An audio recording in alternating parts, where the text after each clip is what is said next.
예배를 함으로 말미암아 하나님 영광을 세세토록 받으시옵소서.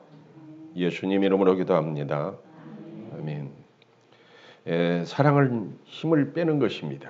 사랑하는 사람 앞에서는 자기 힘을 자랑하지 않습니다. 자기 신분을 자랑하지 않습니다. 자기의 능력을 자랑하지 않습니다. 눈높이를 맞춥니다. 그 마음을 하나로 만들어가는 것입니다. 사랑하는 사람은 힘을 빼는 것입니다. 서예에 관심이 많은 어떤 사람이 서예 대가를 찾아가서 명필이 되는 길이 무엇입니까? 라고 물었습니다. 대가가 대답했습니다. 나는 손과 어깨에 힘을 빼는데 40년이 걸렸습니다. 이 말은 곧 서예의 대가요 명필이 되기 위해서는 힘을 먼저 빼야 하는 것입니다. 힘을 빼는 것이 가장 중요합니다. 라고 하는 대답인 것입니다. 여러분 어린 시절에 했어요. 계속 고개만 흔들고 있어요. 더 이상 물어보면 시간이 자꾸 지연될 것 같아요. 네, 손목에 힘을 빼라는 얘기가 기억이 날 겁니다. 어떤 분야에서든 그 분야의 달인이 또는 인정받는 대가가 되기 위해서는 힘을 빼는 것이 가장 중요합니다. 여러분 지금 목에 힘 좀 뺍시다. 우리 하선초장교회 이 믿음의 용사들은 이해가 안 됩니다. 왜냐하면 용사라는 단어가 붙어 있는데도 불구하고 가장 순합니다.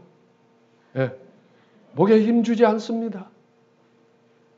큰 축복이 임할 줄 믿습니다. 힘을 잡은 손에 힘을 뺄 때 붓에 글씨에 강한 선이 나온다 이렇게 말하고 있습니다.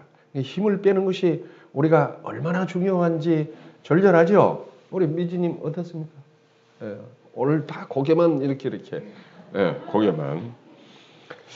네, 그렇습니다. 첫 번째 힘을 뺄 때 가장 큰 힘이 나옵니다. 힘을 뺄 때 힘을 빼는 것이 가장 큰 힘입니다. 힘을 뺀다는 것은 집착에서보다는 흐름과 하나 된다는 것을 의미합니다. 자연스럽게 유연하게 대응한다는 것입니다. 힘을 쓰는 것보다 힘을 뺄 때 아름다운 일들이 굉장히 많습니다. 여러분 운동 경기의 고수들도 힘을 뺄 때 유연성을 유지한다고 말하고 있습니다.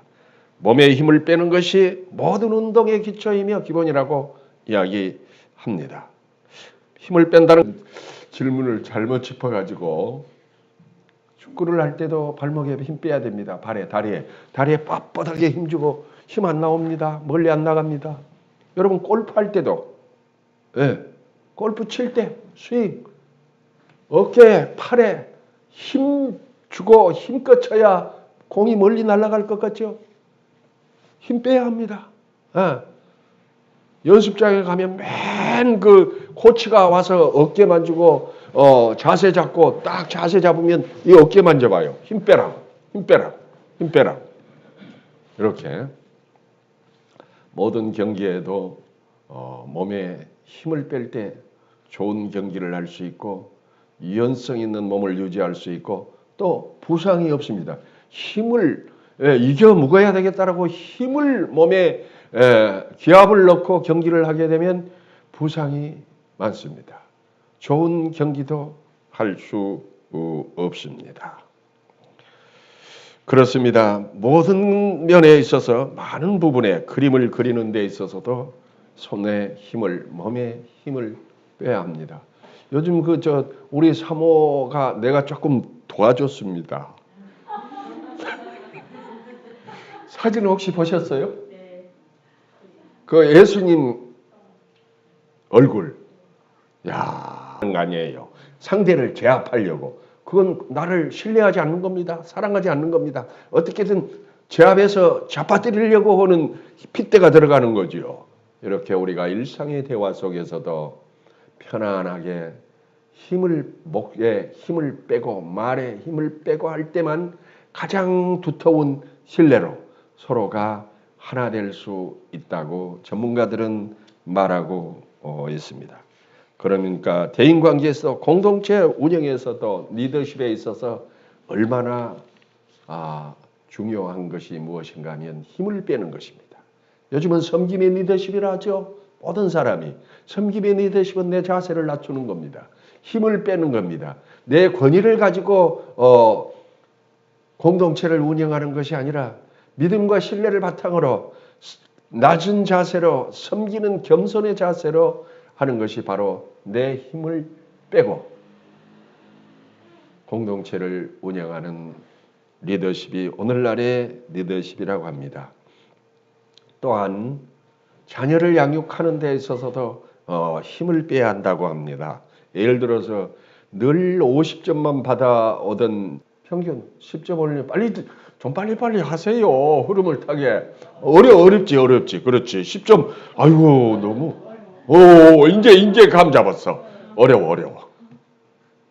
그런데 어머니가 이제 옛날에 요즘에는 그런 게 없는데 통지표를 가져왔는데 어머니가 딱 부모님이 통지표를 보니까 야, 신났어. 왜? 10점이 딱 올랐잖아. 그런데 요즘에도 그 초등학생 통지표에 이 성적표에 등수가 나옵니까? 그렇습니까? 야, 전에는 나왔습니다. 우리 때는 다 나왔어요. 예? 다 나왔죠. 그렇죠. 이제 그 기준으로 제가 한번 얘기를 할게요. 그래, 60점이 나와서 점수를 60점이나 10점 평균 어렵다고 얘기했잖아요. 얼마나 신나는 일입니까? 그런데 등수를 딱 따라 내려가다 보니까 계속 36등 꼴등이야.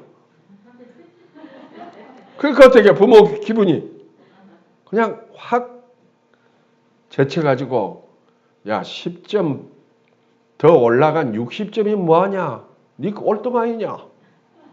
이래버립니다. 그래서 그 아이는 성적표를 가지고 올 때 두 가지 마음입니다. 혹시 어머님이 아버님이 이 50점에서 60점 이것만 보고 성적 순위는 안 보고 기분 좋아하시면 얼마나 좋을까 이런 마음. 그런데 또 반대로 아니 성적표를 봐버리면 오히려 더 역정을 낼 수도 있지 않을까. 무슨 의미가 있나? 36등 꼴등인데 이래버리면 부모 말에 힘이 들어간 말입니까? 빠진 말입니까? 어머니 들어간 말이죠. 네. 그런데 그거 알지만은 10점이 평균 올랐다는 이 사실 하나만 가지고도 기적이 일어났구나. 대단하다. 대단하다. 이렇게 부모가 칭찬해주면 그때부터 기분이 좋아집니다. 기가 살아납니다. 자신감이 생깁니다. 엔돌핀이 막 돌아가는 소리가 날립니다. 윙윙 소리가 납니다. 귀찮았던 공부가 좋아집니다. 이와 같이 겸손한 자세, 내가 힘을 뺀다라고 하는 것은 그만큼 상대가 내가 져주면 어때요? 상대 기분 좋잖아요. 내가 져주면 둘이 시합을 했는데 내가 져주면 어때요? 지가 1등이잖아요. 내가 꼴등이고 뭐 얼마나 상대가 기분 좋아해요. 이것이 상대를 사랑하니까 내가 져주는 거지. 우리 져줍시다. 상대가 나와 신뢰와 믿음의 토대로 구축하기 위해서는 내가 먼저 져주는 겁니다. 그러니까 내가 더 사랑하기 때문에 상대를 저주에게 져주는 것입니다. 그렇습니다. 부모가 힘을 뺄 때 아이는 능력이 살아납니다. 상대는 우리가 힘으로 억압으로 우격다짐으로 친구들도 대하면 그 친구들이 신뢰가 깨집니다. 아이들이 가지고 있는 능력까지도 그냥 숨어버립니다. 고래도 칭찬하면 춤을 춘다는 이야기는 바로 반대로 말하면 우리가 가지고 있는 능력과 기적의 능력이 부모가 자녀들에게 또는 친구에게 서로 우격다짐으로 대하고 자기 권위로 가지고 행사하려고 할 때는 그가 가지고 있는 능력마저도 잠재적인 힘마저도 더 깊은 물로 들어가 버리는데 반대로 할 때는 솟구쳐 오른다는 것을 말씀하고 있습니다. 그러므로 우리는 비본질적인 일에 줘야 됩니다. 너무 엄청나지 않습니까? 우리 집사님 어떠세요? 김우진 집사님. 할만하죠? 할만한다. 우리가 재야 될 질문이 있습니다. 우리 눈빛으로 마주보면서 대화합시다. 우리 져줍시다. 져줍시다. 엄마하고 싸울 때도 좀 민재이가 져주세요. 근데 부모가 대부분 져주지요. 부모가 더 사랑하기 때문에 져주는 겁니다. 예. 두 번째는 힘을 추구하는 사람들은 힘을 좀 어때요? 우리 민정이 엄마 생각하는 마음이 강해. 고개를 가장 먼저 끄덕끄덕하는 걸 보니까 감사합니다. 그래서 총칼의 힘보다 강한 것은 보이지 않는 이 믿음이고 신뢰입니다. 네. 우리를 더욱 아름다운 인생으로 아름다운 삶을 보장해 주는 것은 총칼이 아닙니다. 마음과 마음을 하나로 만들어가는 이 색시한테 마음에 들어야지, 각시한테 마음에 들어야지. 그럼 막 져줍니다. 근데 좋아라 해! 자기가 이겼다고. 좋아라. 봐, 이 사소한 것에도요, 우리가 힘을 빼고 져주면 막 신나옵니다. 그러니까 우리가 져줘야 되겠죠. 이제 의식적으로 부부가 무슨 다툴 때도 아이고 설교할 때 내가 져주면은 하나님께서 놀라운 축복으로 은총을 주시니까 져줘야지. 그 마음을 좀 우리가 좀 새깁시다. 그냥 이 자리에서만 끄덕끄덕 하시지 말고 좀 새겨서 실제로 좀 져주기를 바랍니다. 저한테는 안 줘도 됩니다. 왜냐하면 저한테는 막 우기세요. 왜? 저가 져줄 거니까. 알았죠? 저가 져줄 거니까. 네, 이렇게 넬슨 만델라는 이런 이야기를 했습니다. 우리는 문제의 힘이 많은 데 있다. 넬슨 만델라 유명하죠?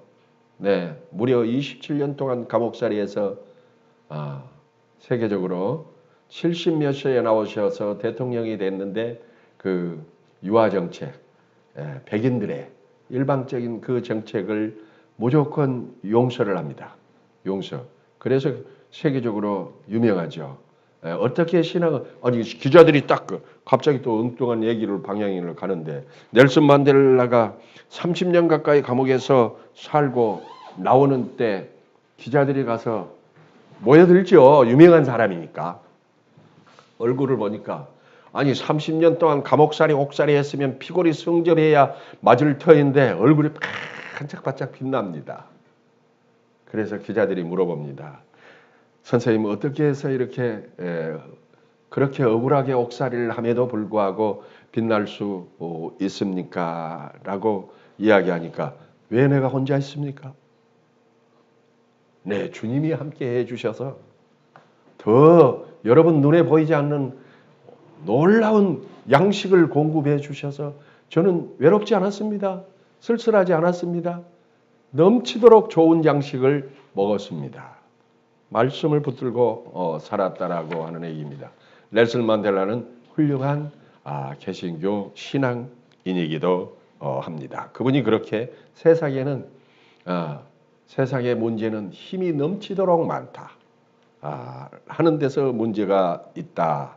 사람은 힘을, 권력을 가지면 마치 그 힘이, 권력이 자신의 힘이고 능력이고 무한할 것처럼 착각한다. 그래서 이 반대말이 뭐죠? 권불십년이라 그러나요, 김은주 집사님? 그 맞는 말입니까 여기에? 좀 우리 한문 대가가 안 오셔서 권불십년. 또 절대 권력은 절대 망한다. 이런 말을 여기에 반대로 하고 있는 것이죠. 요한복음 14장 4절 5절에는 이렇게 말씀하고 있습니다. 저녁 잡수시던 자리에서 일어나 겉옷을 벗고 수건을 가져다가 허리에 두르시고 이에 대물을 떠서 제자들의 발을 씻으시고 그 두르신 수건으로 닦기를 시작하여. 이 장면은 뭡니까? 지금 읽었던 본문 세족식이죠. 만왕의 왕이시고 왕이신 예수님께서 제자들과 만찬을 마치고 대물을 받아서 수건을 허리에 두르고 어때요? 무릎을 꿇고 발을 씻기는 그 장면을 말하는 것입니다. 힘을 빼는 것이 전혀 힘을 사용하지 않았죠. 예수님은 참 하나님이시면서도 하나님과 동등됨을 취하지 아니하고 사람과 동등됨을 취하여 종의 형체로 이 땅에 오셔서 우리를 섬김을 받으려 하는 것이 아니오 오히려 도리려 섬기려고 오셨느니라라고 말씀하셨죠. 예수님은 늘 가장 많이 져줬죠. 항상 져주시죠. 예. 그냥 못을 박는 아이 앞에서도 예, 주여 이 죄를 알지 못하는 자를 용서하여 주시옵소서 또 쳐줍니다. 자기 힘을 사용하지 않습니다. 힘을 뺍니다. 힘을 빼는 것이 바로 겸손입니다. 섬김은 바로 왕이신 예수님처럼 무릎을 꿇고 상징적으로 발을 씻기는 것과 같이 자신이 어떤 세상의 권력과 권위를 가지고 있다 할지라도 그것을 힘으로 사용하지 않고 오히려 그것을 상대를 높이고 살리고 섬기는 도구로 사용할 때 우리는 힘을 내려놓는다. 그것을 섬김의 도구로 사용한다. 이렇게 말하고 있는 것입니다. 온유와 겸손과 절제로 섬김의 도구. 우리가 혹시 제사에서 높은 직위에 있다면 아니면 또 공직의 높은 직위에 있다면 어떤 형태이든 권력이라고도 말할 수 있는 것입니다. 그러나 그것은 온유와 결제와 겸손의 도구가 되어야 됩니다. 섬김의 도구가 되어야 됩니다. 오히려 내가 가진 그것으로 남을 살만나게 하고 길을 살리고 높이고 하는 도구가 되어야 됩니다. 이것을 우리는 의의 병기라고 합니다. 의의 병기. 반대로 내가 가진 권력과 내가 가진 돈이라고 해서 상대를 억압하고 친구들 가운데도 한번 기마이 식사 한번 할 때도 친구들이 그게 막 오바이트 나도록 싫어하는 그런 게 있습니다. 왜 그렇죠? 힘을 빼지 않고. 이해가 되죠? 힘을 빼지 않고 칼날을 세워내놓고 밥 한 끼 사니까 억지로 얻어먹긴 먹어도 아주 막 배가 뒤틀린다라고 하지 않아요. 이렇도록 우리는 기독교는 역설적입니다. 모든 것의 역설입니다. 모든 것의 역설. 지는 것이 이기는 것이다. 죽는 것이 사는 것이다. 예수 죽음 내 죽음, 예수 부활 내 부활 이렇게 말하지 않습니까?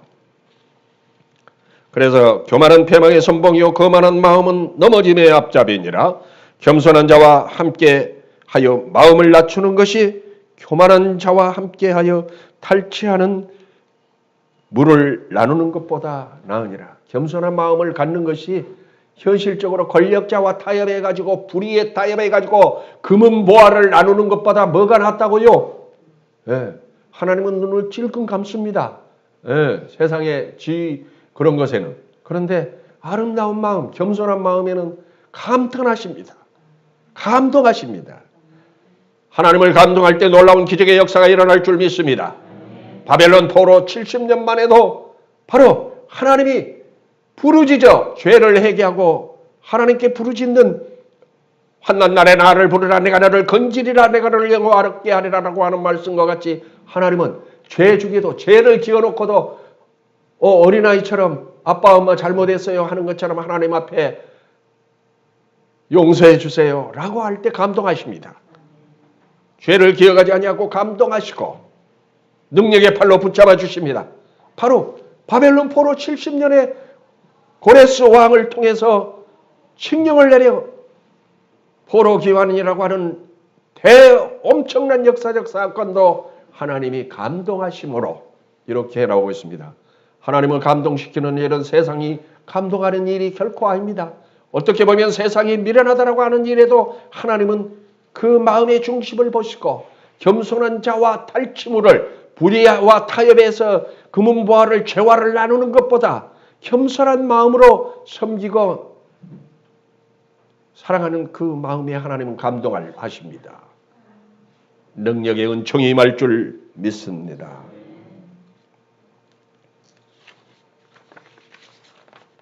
네, 더 사랑하는 사람은 지는 길을 선택합니다. 지는 길. 사랑하는 사람이 사랑하는 사람 앞에 지는 길을 선택합니다. 그렇죠. 모세는 애굽의 왕자로 혈기왕성해서 40세 때 길에 나가서 보니까 그래도 또래 마음에 감추고 있는 게 뭡니까? 나는 유대인이다. 내 정체성은 유대인이다. 이걸 어머니로부터 교육받았기 때문에 그 혈기왕성한 아무리 옳은 일에도 혈기왕성하면 그가 누가 인정하지 않습니다. 예? 제가 좀 혈기왕성한 스타일인데요. 조금 그래도 요새도 제가 야단 맞습니다. 혈기를 좀 죽이라고. 누구한테 야단 맞겠습니까? 예. 그러니까 저는 이 알지요. 제가 져줘야 되니까 야단 맞겠다. 이렇게 우리 마누라한테 이야기합니다.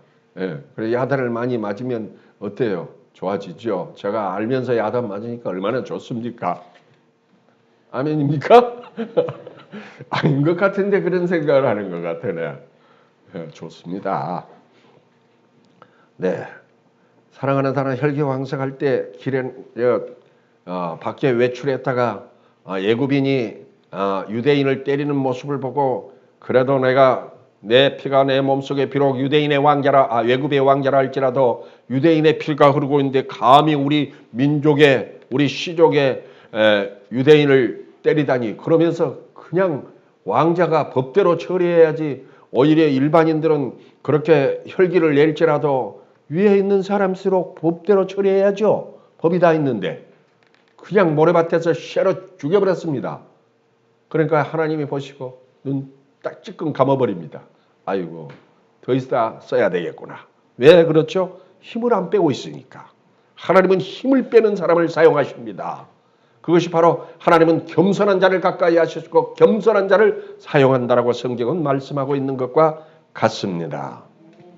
그래서 어떻게 해요? 모세가 살인죄를 저지르고 걸음아 날 살라라 야곱이 도망가는 것처럼 광야로 도망가서 40년 동안 처가살이 하면서 양떼나 끌고 다니면서 이제 모든 애굽의 왕자로서의 그 엄청난 야망의 꿈은 다 내려놓고 살고 있을 때 어느 날 떨기나무 나타나서 하나님께서 모세야 모세야 부르시는 겁니다. 그때가 80세가 넘었을 때입니다. 야, 이걸 보면서 뭘 느낍니까? 여러분은 80세가 되어도 하나님이 쓰신다. 맞습니다. 그런데 더 중요한 것은 힘을 빼야 하는 것입니다. 혈기를 빼야 하는 것입니다. 내 능력을 내게 주신 지금 현재 권위를 가지고 내 힘이라고 하고 나로 나된 것이라고 하고 자랑하는 것이 아니라는 것입니다. 그러니까 오늘 모세 80세 때까지 여러분 기다릴 필요가 없습니다. 내가 언제든지 힘을 빼면 하나님이 모세의 경우를 봐서라도 사용하신다는 것입니다. 고린도전서 9장 21절 22절 율법 없는 자에게 내가 하나님께서 율법 없는 자가 아니요 도리어 그리스도 율법 아래 있는 자이니 율법 없는 자와 같이 된 것은 율법 없는 자들을 얻고자 함이라. 내가 상대에게 어떻게 해요? 내 권위를 자랑하지 않고 힘을 자랑하지 않고 낮추어서 눈높이로 맞춘다는 거죠. 서로 상대와 하나 되기 위해서. 마찬가지입니다. 22절 약한 자들에게 내가 약한 자와 같이 된 것은 약한 자들을 얻고자 하며 내가 여러 사람에게 여러 모습이 된 것은 아무쪼록 몇 사람이라도 구원하고자 함이라. 네, 유연하게 나와 같이 그와 같이 같은 흐름을 타면서 하나가 되지 않으면 신뢰감이 형성이 되지 않아서 말을 신뢰할 수가 없죠. 그렇게 하기 위해서 일부러 내가 약하지 않음에도 불구하고 약한 자를 가까이 하기 위해서 약한 자와 하나 되기 위해서 약한 자를 구원하기 위해서 약한 자와 같이 된다. 이렇게 말하고 있는 거예요. 그렇습니다. 참 사랑은 힘을 빼는 것입니다. 네, 몸을 낮추는 것입니다. 눈높이를 맞추는 것입니다. 내가 강한 자이지만 약한 자와 같은 처지와 형편에 있다라고 공감하는 것입니다. 그런데 여러분 생각해 보십시오. 우리 예수님께서는 죄가 없고 흠이 없음에도 불구하고 우리는 아무것도 아닌 애먼멀만 한마디만 들어도 내가 뭐라 했는데 누가 뭐라 했더라 이렇게 오해되는 그 말만 친구들로부터 얼마나 열불이 납니까? 화가 치밀습니다. 나를 모함해도 이분 쓰지 같이 들었는데 이렇게 하면서 그런데 어때요? 예수님께서는 야, 나를 대신해서 조롱을 당하시고 나를 대해서 모욕을 당하시고 채찍에 맞으시고 마침내는 나의 죄를 대신해서 뒤집어 쓰시고 십자가에 달려 죽으심으로 말미암아 죽으셨지만 부활하셨습니다. 그리고 우리를 살리셨습니다. 바로 하나님이시지만 죄인의 형체 사람의 모습으로 종의 형체로 낮추어서 온 것은 우리와 함께 하려 함이라.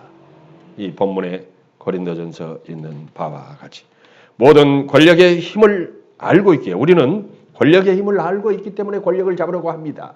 돈의 위력을 알고 있기 때문에 현실을 살아가는데 돈을 얻고자 합니다. 네, 당연합니다. 많이 벌어야 합니다. 우리가 더 많이 벌어야 합니다. 믿는 자가 더 많이 벌어야 합니다. 왜? 다른 사람에게는 그 권력과 돈의 힘이 파괴하는 힘이요, 분열하는 힘이요, 삶을 부패하는 힘으로 작용할 수 있지만 우리가 많이 갖고 많이 벌므로 말미암아 이 돈이 오히려 상대를 살리고 높이고 섬기는 도구가 되어야 하기 때문에 그렇습니다. 그렇습니다. 사랑하면 권력도 버리고 자존심도 버리고 자신의 힘을 뺍니다. 여러분, 할아버지와 손주가 싸우면 누가 이깁니까? 왜 이길까? 누가 이긴다고요? 손주가? 야, 어찌 손주가 이기지? 어떻게 봐도, 지혜로 봐도, 이 힘으로 봐도 못 이길 것 같은데. 왜 그렇습니까? 삐지, 왜 손주가 이길까? 네? 네, 그렇죠. 그러면 이 엄마하고 딸하고 싸우면 누가 이깁니까? 딸이 이기지. 예. 뭐라 그랬어요? 비긴다고? 아, 집에서는 비깁니까? 야, 저기는 비긴가 봐. 비긴가 봐. 야, 비긴데. 그러면 저 딸도 아주 어머니를 사랑하시네. 그제? 좋습니다. 네, 그렇습니다. 할아버지가 더 손주를 사랑하기 때문에 부모가 자녀를 더 사랑하기 때문에 져주는 것입니다. 그러므로 우리가 사랑하는 사람 힘을 빼는 것입니다. 자신의 자존심을 때로는 낮추는 것입니다. 겸손해지는 것입니다. 그러므로 말미암아 궁극적으로 내가 얻고자 하는 것은 딸을 바른 길로, 딸을 행복한 삶의 길로 인도하는 것이 궁극적인 것이 목적이고 소중한 귀한 것이 목적이고 지금 잠시 딸에게 져주고 손주에게 져주는 것은 그 손주는 이가 아니면 큰일이라고 할지 모르지만 연륜 있는 삶의 지혜가 있는 할아버지가 볼 때는 이건 아주 사소한 비본질적인 것이기 때문에 언제나 져주는 것입니다. 그리고 본질적인 그 손주의 자녀의 삶을 바른 삶으로 인도하기 위해서 져주는 것입니다. 우리 그리스도인의 사명은 구원입니다. 다른 사람을 생명을 얻되 풍성히 얻도록 하는 것이기 때문에 겸손히 져주어야 될 줄 믿습니다. 끝으로 갑돌이와 갑순이의 교훈을 우리 갑돌이와 갑순이 노래가 어떻게 됩니까? 한번 해봅시다. 1절만. 빨리 한번 해봅시다. 시작.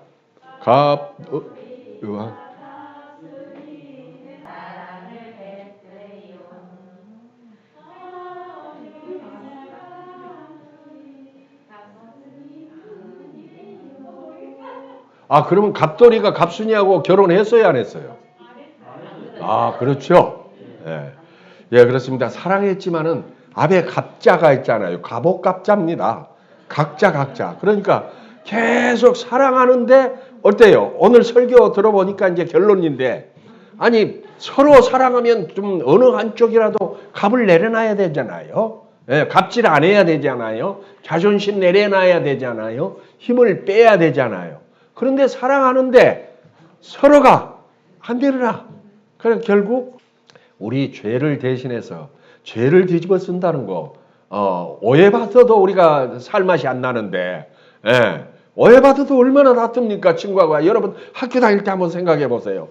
생각하면 정말 그게 왜가 화가 날 일도 아닌데 그렇게 화를 냈는데 그런데 죽을 죄를 뒤집어 쓰신다는 거 그분이 바로 예수님이십니다.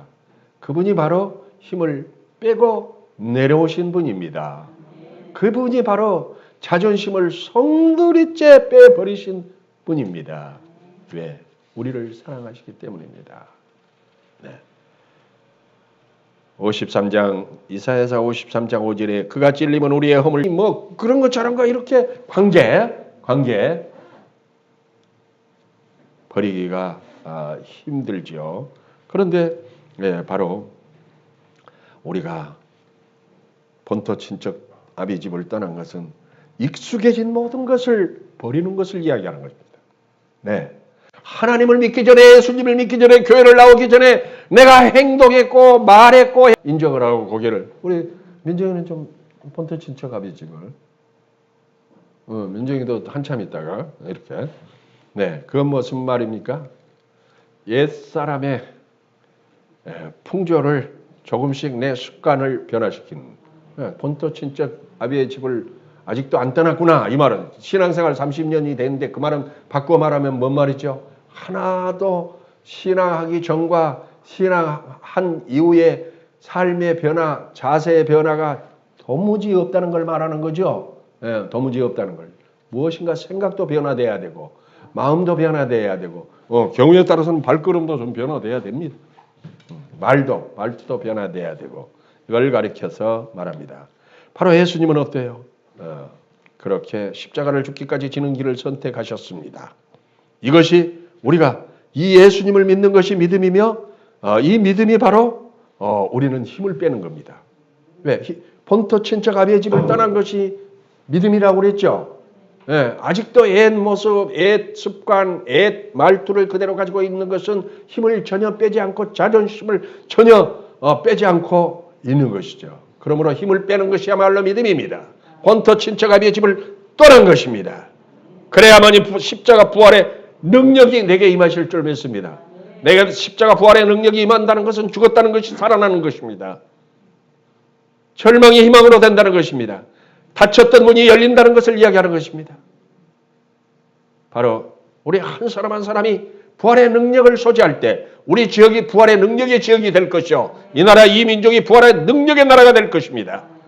취업의 문이 닫혔지만 취업의 문이 열리는 나라가 될 것입니다. 삶이 많은 파괴되었지만 회복되는 나라가 될 것입니다. 우리가 먼저 내가 먼저 힘을 뺍시다. 이웃을 사랑하는 것이 사랑하는 자가 내가 먼저이기 때문에 내가 먼저